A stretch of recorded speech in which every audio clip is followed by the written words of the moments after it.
Mga ka-farmers, ito na po ang update ng mga niyog natin na 3 months.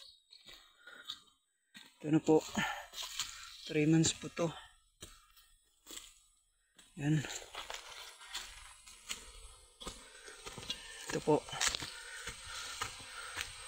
3 months po to na mga niyog. Kaganda na po ng mga dahon. Yan. Hanggang doon po sa dulo. May niyog na yan. Ito. May niyog na yan. Oh.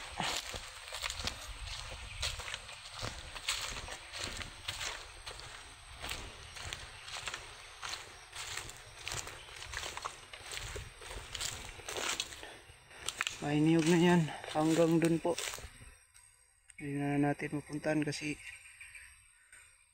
dun ako sa ibabaw pupunta. Ito po, yung sukat pala nitong niyog ko po sa distansya 7x7 yung layo. Tatay sa po, sa ibabaw.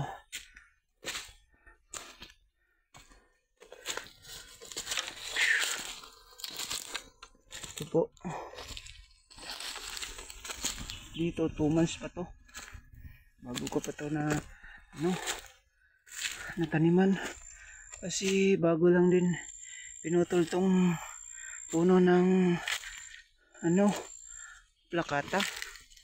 Hindi ako makapagtanim ng puno ng niyog kasi may plakata pa. Dahil kung tataniman ko ng niyog sa ilalim, kapag pinutol ng mga puno ng plakata, nasisira yung mga tanim ko na niyog. Kaya hinihintay ko pa kailan ito puputulin. Dami pa po.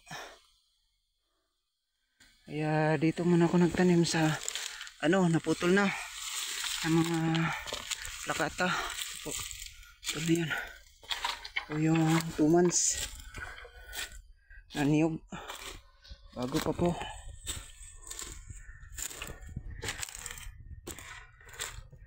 Hanggang dun. Ito po, 2 months pa po ito.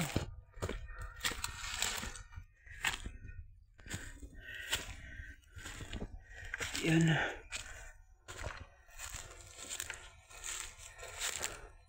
Hanggang dun po. Hanggang dun. Sa dulo. Yan, marami pang niyog dyan.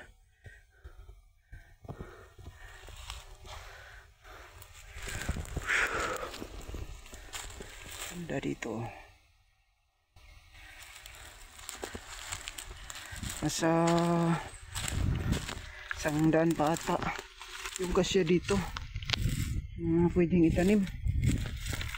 Ako pa muna na taniman kasi ano pang puno plakata. So, yan mo siyang sprayhan ng malatayon kasi parang dilaw na yung yung dahon niya.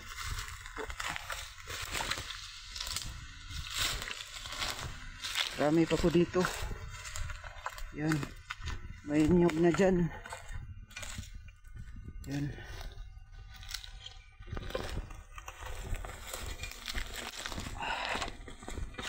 Po.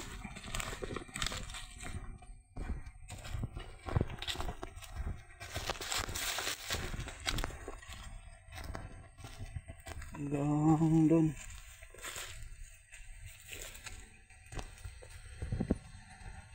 Maraming salamat sa panonood mga ka-farmers.